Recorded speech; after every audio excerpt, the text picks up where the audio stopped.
Then the green growth strategy in OECD, how it started.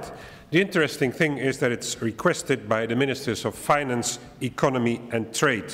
They meet every year in OECD at the Ministerial Council meeting. So last year in end of May, early June, they asked us to do this. The environment ministers, of course, are talking a long time already about integrating environment and economy, but now it's the finance ministers who did it. They had to deal with a lot of crises. They have the oil crisis, the food crisis, the climate. That's getting all on their plate, and they had the financial, economic, social crisis. So they came to the conclusion that things have to be done differently. And they decided that the new focus for growth would be a green focus.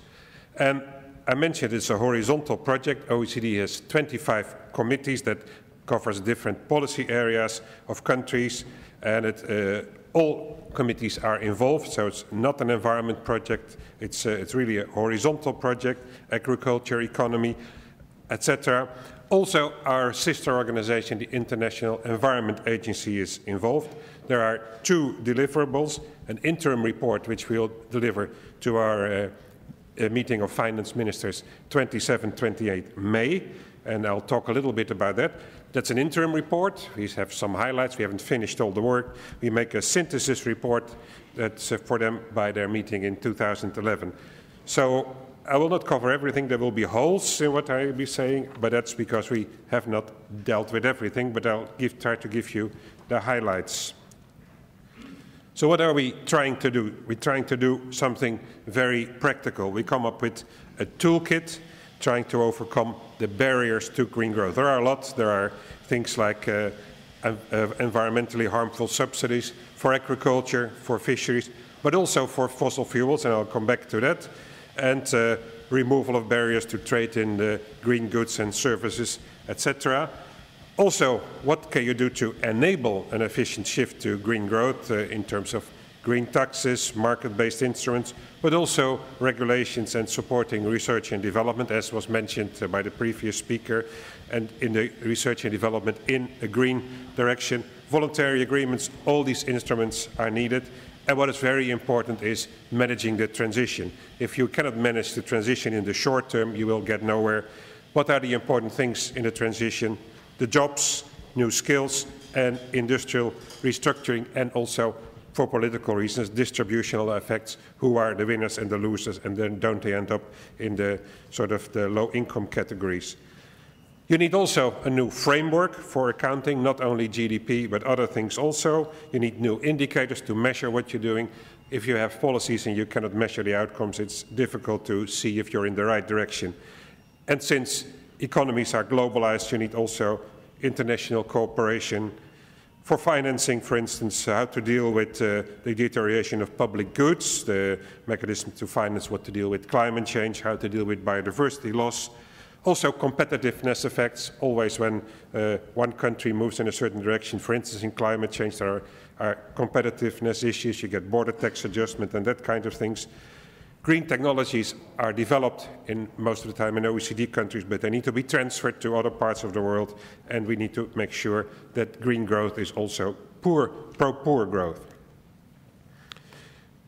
Now, it was mentioned that OECD was going to sort of figure out what green growth is. What we are not doing is we're not trying to come up with a single definition of green growth. That are the kind of things that happened a lot for sustainable development. There are links between sustainable development and green growth, but we don't want to spend 20 years discussing definitions. We want to be practical, so we have sort of a working understanding. Green growth can be seen as a way to pursue economic growth and development while preventing environmental degradation, biodiversity loss, and unsustainable natural resource use. And under environmental degradation, of course, climate change is a major point. That makes that investing in the environment will be a major driver for economic growth in the future, and it aims at maximizing the chances of exploiting cleaner sources of growth and thereby leading to decoupling of the growth, economic growth from environmental deterioration. So not a single definition, because we're also not thinking we have a definition of green. We want to go greener, but not sort of green targets. And basically what it is sort of how can we go from, in the past we had an agriculture society, we moved to an industrial economy, to a service economy. How do we take the next step and moving to sort of a green growth economy? And we try to do that. So what are the number of the emerging messages that we have? And I'll give later on a little bit of illustrations on particular topics. First, there is a need of a mix of policy instruments for the key environmental challenges. As I mentioned, regulations, standards, R&D, labeling, but it also has to be clear that all these measures have to be coherent. There's a coherent policy design and internalization, implementation. Another important thing is internalization of environmental externalities, and what economists mean by that is getting the prices right, making sure that for the services rendered by the environment there is a price.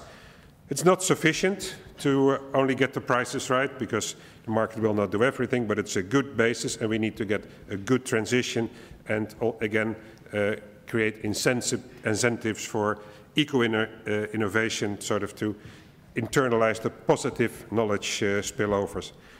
The green growth framework needs to be flexible. It's clear that it will be different in different countries, even though the basics, the indicators, the framework could be the same, but the application, the implementation will be different in countries. And OECD has a mechanism of peer reviews in many areas, in education, in labor, in environment, in the economy. And of course, countries can learn from each other there to what the others do to help them tailor their own strategies in their own countries. And green growth, it's also important that we have, among the countries, a different way of accounting for economic growth, not only GDP, taking other things into account, the stocks of natural resources and so on, so that we need new indicators and new frameworks. What did we had learned a lot from the stimulus packages that were put in place after the crisis. Many countries went there in a green direction. Some countries even up to 80%, like Korea. It depends a little bit on how you count things. But a lot of the packages was spent on green infrastructures for transport, for energy efficiency, water and sanitation. Also a lot on green research, development and demonstration, including carbon capture and storage. And also there were a lot of green tax reforms happening. Also, by the way, a number of measures where you could have questions if that was so environmentally clever, supporting of the car industry, building of roads and car scrapping schemes. It's not necessarily bad, but you have to think very carefully how you do that. So coming out of the crisis, there's also a great opportunity. A lot of things have to be done new, so the opportunity costs for green investments are low at the moment. There's an opportunity to reform costly and environmentally damaging policies. I mentioned the subsidies, and there's also an opportunity. There are a lot of big budget gaps at the moment for using tax reform in a green direction, use permits to achieve fiscal consolidation. Don't tax labor, but tax things that are bad for the environment, and replace that. And there is, of course, a need to manage the jobs and the skills development. I